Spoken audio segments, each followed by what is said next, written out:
ఇప్పుడు పాడినదంతా కూడా సుబి పాటలు. ఆ సుబి పాటలు మొత్తం కూడా తత్వాలే.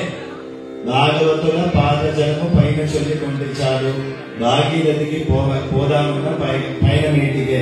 మన రామదాస్ స్వామి వారి సంకీర్తనలో ఎన్నో ఇలాంటి సూక్తులు వస్తాయి. హనుమాచార్య సంకీర్తనలో కూడా ఇలాంటి తత్వాలు వస్తాయి.